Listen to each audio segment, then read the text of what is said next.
Hello everybody, my name's Nicola and welcome back to my channel. This is the Frugal Cottage, where we talk all things me to help you on your financial journey. Today's video is my 2-year update for when my life turned upside down. So don't forget to like and subscribe, and let's get started. So I actually can't link to the original video now where I shared that my whole life had fallen apart.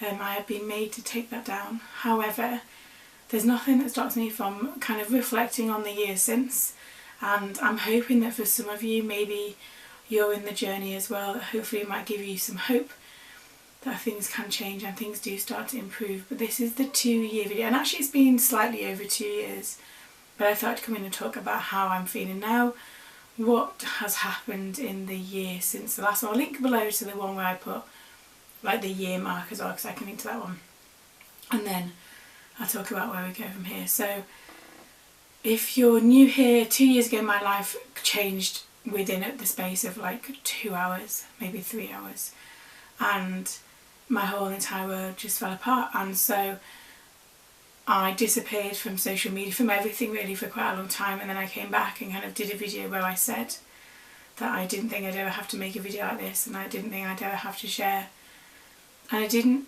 and I've had to take that video down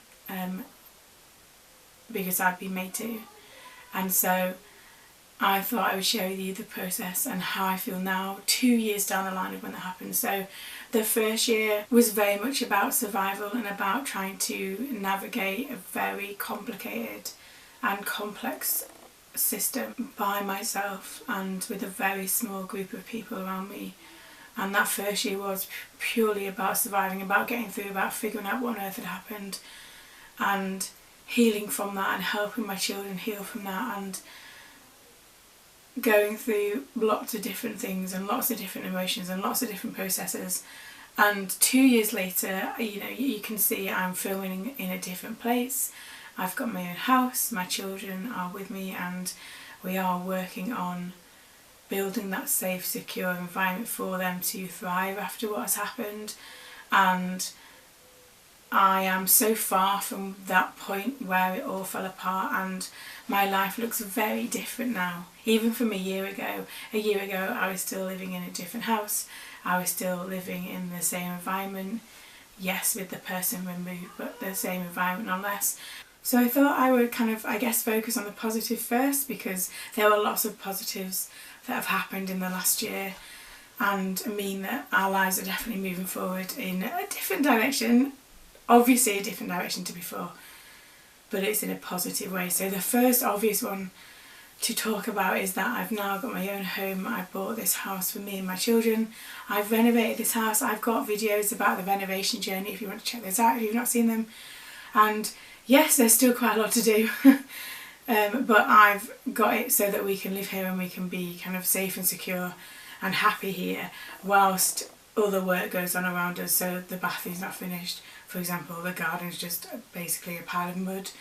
There are lots of things still to do, but it's ours, and it's yes, it's small, but it's ours, and it's somewhere just for us. And so that has been in itself a big journey, the renovation part. Yes, I got kind of professionals in to do, say, the kitchen, because I can't fit a kitchen, and do the bathroom because I don't know how to do plumbing. That in itself has been a journey, and we're nearly at the end of that now, and I'm sat filming in my office that's got pink walls because I can choose pink walls.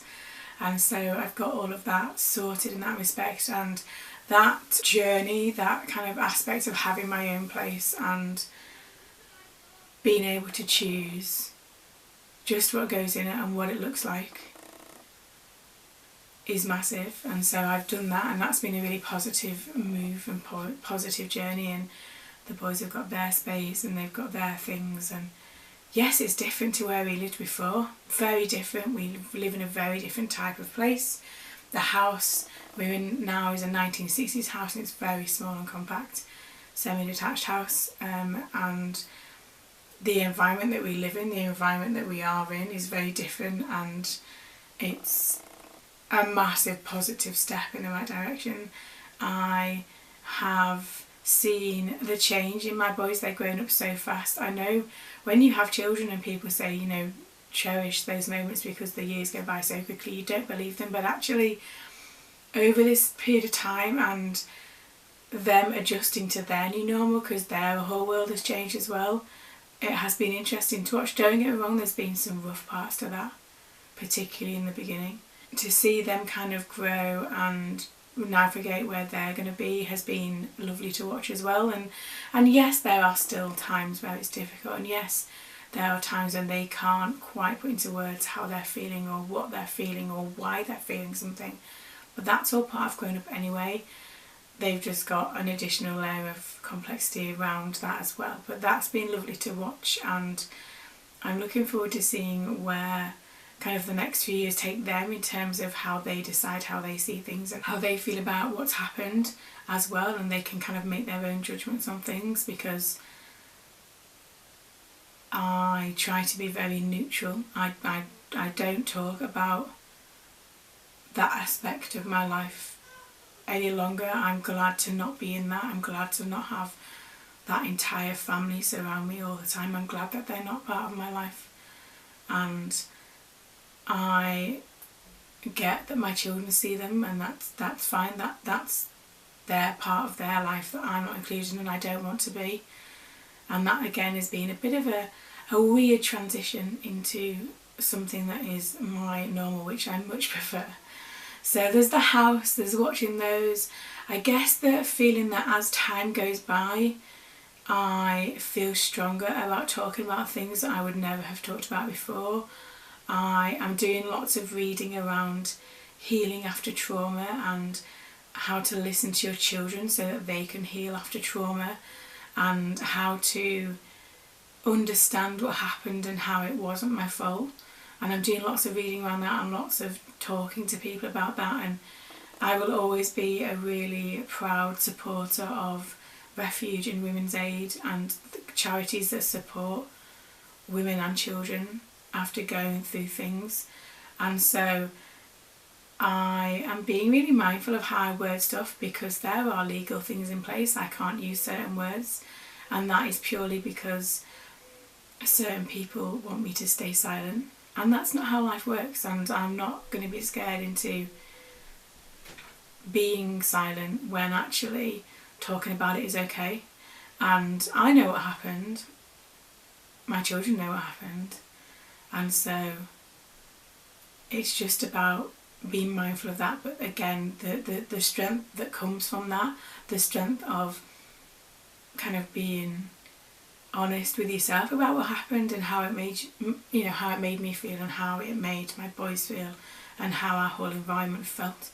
And so I'm doing lots of healing around that. I've got a video coming up about the books that I've read along the way, the kind of the methods, not the methods as such, but how I've looked at things in terms of how to help myself as well. And I've got a video coming up about some of the books I've read, because some of them have been so useful and really tough to read, and really kind of, they made me think about things in a totally different way. And there are still things now that kind of pop up, or I get a memory of something and things I'd forgotten about, and then all of a sudden it'll pop up and I go, oh yeah, that happened as well. And so it's all about me also kind of accepting and healing and moving forward so that I can give me and my boys the best life from now on, which is what they deserve.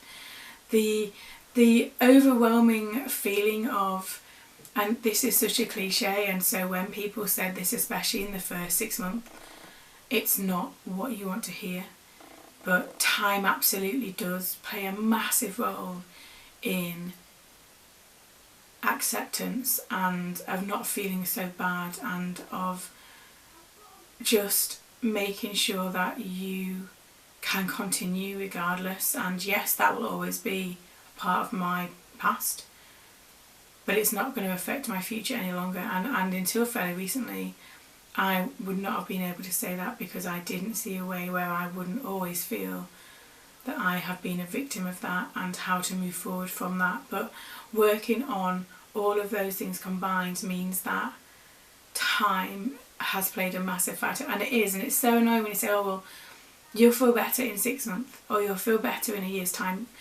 but you have to still do that time. You have to go through that period of time, and that's the hardest bit. I kept saying, like, can I fast forward to the good part now? But if you fast forward and skip all the work you do in the meantime, it doesn't matter that you've got to the good part, because you've not done the work along the way, and the work is the hardest part. And so it is very much a time heals.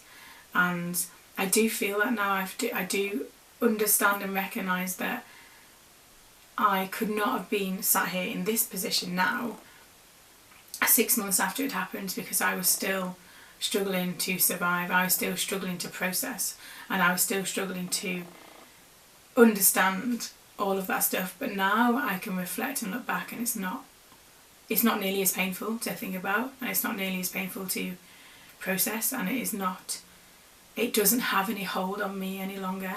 And the only reason why that is time.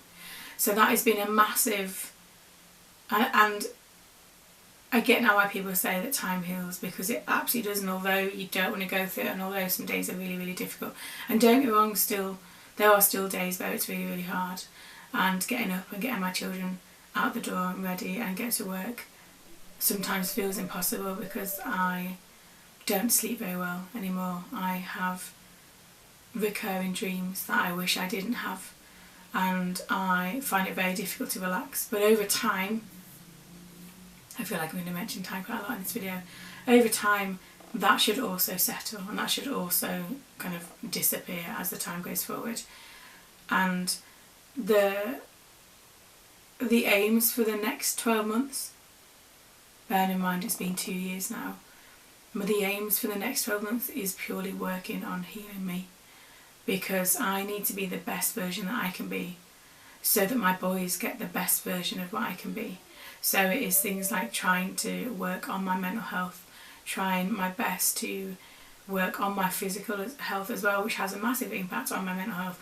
All of these things, again, are so linked and so intertwined.